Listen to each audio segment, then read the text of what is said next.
My name is Claire Lorch and I'm the garden manager for the CCG. All the food we raised out here goes to UNC's housekeepers. I'm Simone Spicer. I'm a volunteer at the Carolina Campus Community Garden, and I am one of the compost co-managers, so I help keep the compost up and running, and I've been a volunteer here for about 6 years, I think going on 7 at this point. Yeah.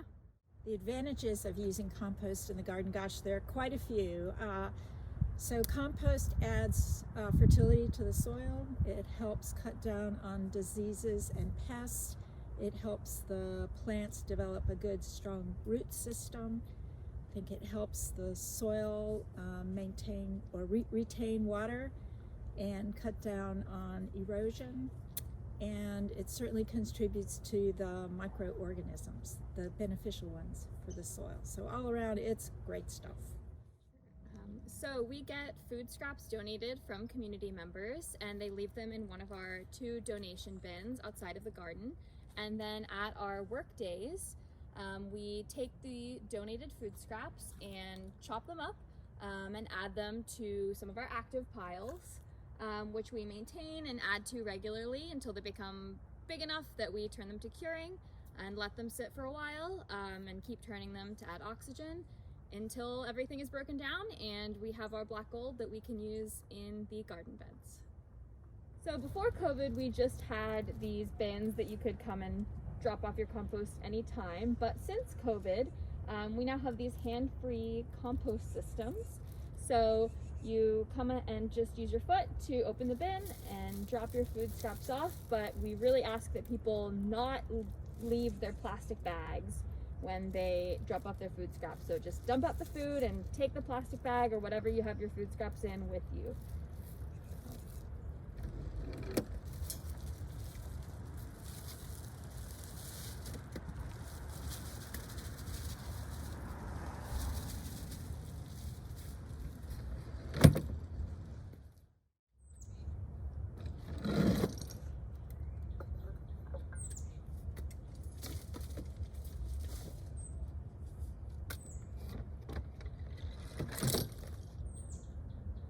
I like to use a reusable container so that I don't have to worry about plastic bags or anything else. So this is what I use. One thing to keep in mind if you're going to be donating your food scraps somewhere is to try to make sure that they aren't too smelly if you can. So if you want to put them in the freezer, that can really help because they won't start to break down if you have the freezer space, or even just trying to take your donations more regularly so they don't start to smell too much in your house. It'll benefit you and the people where you're taking your donations. So for compost to happen, you need water and you need oxygen. You also need your green and brown matter, so your food scraps or whatever you're going to be adding to the pile, and then also some source of brown matter. We use leaf mulch here. You can also use leaves just straight off of the tree once they fall off the trees. It helps to have them broken down a little bit more. So those are the important components for your compost. And in terms of a best site for compost, I think pretty much most locations can work. You want to make sure you have a good space and something that you can maybe protect from pests, I think is an important thing. It can be helpful if it's in the sun to help it stay warm in the winter, but then that can also maybe dry it out a little more in the summer. So just paying attention to the conditions can be helpful for managing your compost. So some of the key ways of knowing that compost is ready to use, I like to smell it and just have a sense of whether it smells earthy, neutral. There shouldn't be any lingering food or other smells.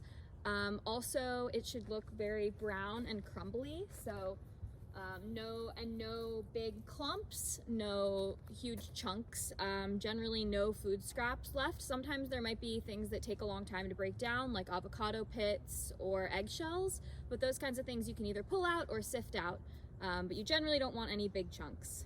So those are the main things that I look for. So curing piles are the piles that we're letting sit for a little longer until they're finished breaking down.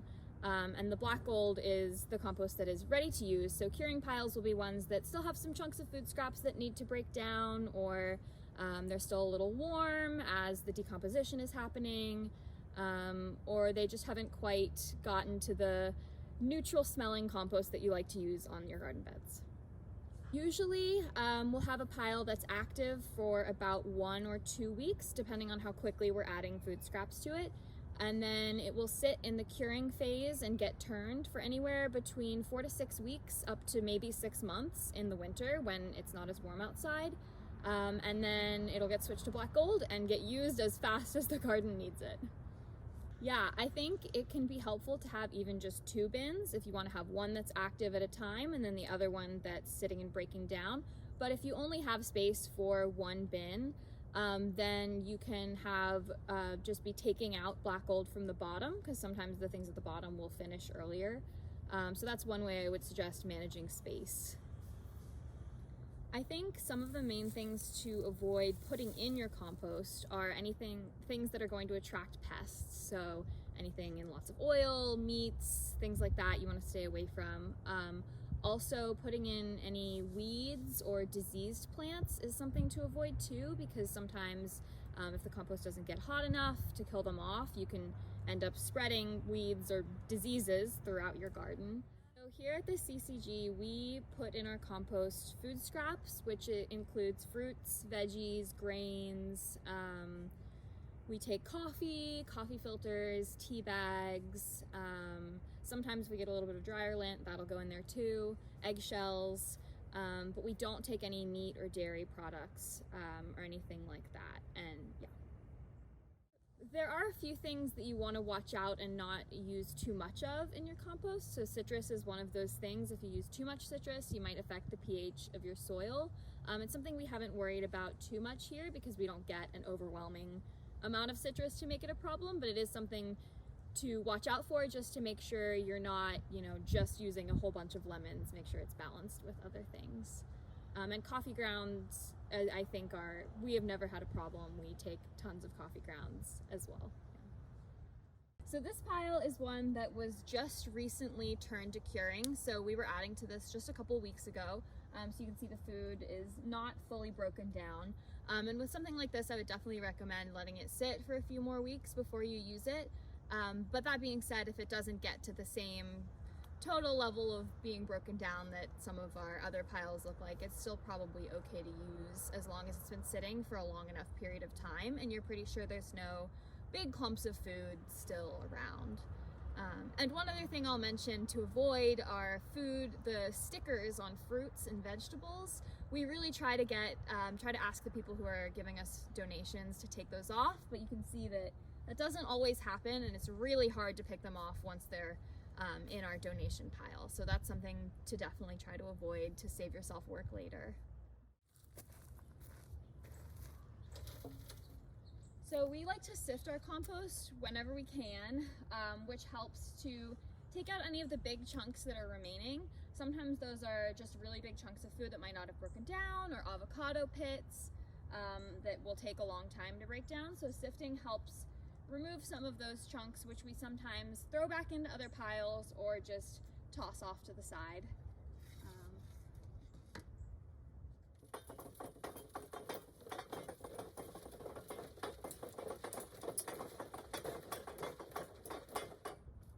I don't know if you can see, but there's some pretty big chunks here that just haven't quite broken down. So those are the kind of thing that we can put back in the other piles and only use some of the stuff that is ready to go. The basic tool for composting, I would say, is a shovel. You can use that to chop up your food scraps. You want to try to get them into about inch-sized pieces so that it's a little easier for them to break down. We also here use this kind of shovel-like thing with a flatter end to help chop up the food scraps. And the shovel is also what you're going to use to turn the pile. And then we also have a sifter that we use to sift our compost, and then the bins themselves, of course. So in turning, we just take it out. And we actually also have some wood boards that we use to turn the pile. We'll take it all out onto the wood board and then put it back in. And that's to avoid, we used to end up with some big pits here when we were turning our piles and taking all the compost out and putting it back in, but invariably pulling some of the dirt with it. So now we use the wood boards to try to save some of the soil on the outside of the compost. The main thing to do to care for your compost is to make sure it has enough oxygen, so be turning it regularly, especially in the first few weeks after you were adding to it. The other things to watch for are to make sure that it has enough water, especially maybe in the summer when it tends to dry out, but also you don't want it to be too wet because that can lead to clumping and big masses of food that might not break down. So turning can help to get rid of some of the water as well, as can sometimes adding leaf mulch or leaves if those are dry, but watch out if those are wet because that might add more moisture than you need. For our brown material, we use shredded leaf mulch, and we are lucky that we have a great source. But if you're not so lucky and you have lots of leaves in your yard, then you can certainly rake them up, and if you want to break them down, you can mow over them, and you might also be able to contact somebody in your community where you may be able to pick up some leaf mulch. We generally add anywhere from 1 to 3 inches of compost probably over the year that we incorporate into our beds. If we're using it, say, as a top dressing or as a mulch, then it's more like 1/4 or 1/2 an inch. And I think as long as your compost is made up primarily of fruits and vegetables, you probably don't need to worry too much about adding too much. I think it's when you have things like manure that it gets a little bit more complicated. And we don't take manure in ours. Are there like certain plants though you use more compost for and others that you use less? No, we treat all of our plants equally. Great. We actually use compost pretty much year round, but generally we do the major adding of compost right before we plant. So, and out here, we are fortunate to be able to plant 3 seasons. So we're planting in the spring, the summer, and the fall. And each of those seasons, we generally add compost if we have it. I can really see the impact of compost when I go home to my own garden. I have a composter at home and we add compost, but it's not anywhere to the degree that we do it here, and the soil here is so much more fertile than, I'm embarrassed to say, than my garden at home. This is a bed that we just added compost to. We haven't spread it yet to kind of form the bed, but we just added the compost. And we usually add the compost anytime before we start planting, often just a few days before, but sometimes a little longer, like with the case of this bed. So yeah, we just add the compost onto the bed and then kind of spread it throughout the bed and mix it in with the soil that's already there.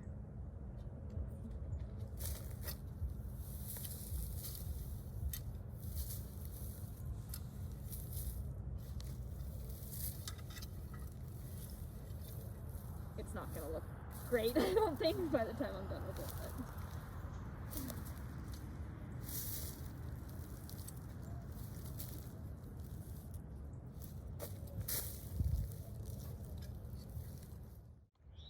If you're interested in starting a community compost operation, you'll first, of course, need to find a good location that is hopefully fairly pest-proof. As we mentioned earlier, you might want to have it be in the sun so that it will, particularly in the wintertime, it'll break down fairly quickly. When we first started our compost operation, we had 3 bins, and I think that's a great way to start, but even 2 bins will do the trick. You also want to have a place for people to drop their compost off, and hopefully that's something that can be available at all times, but maybe just during your garden work days. You'll also need to make it clear to the people who are donating compost what you accept and what you don't accept, because everybody might have a different idea of what they think can go into compost. You'll want to have a source of water because it's important to keep the compost moist. And of course you'll need tools to chop and to turn.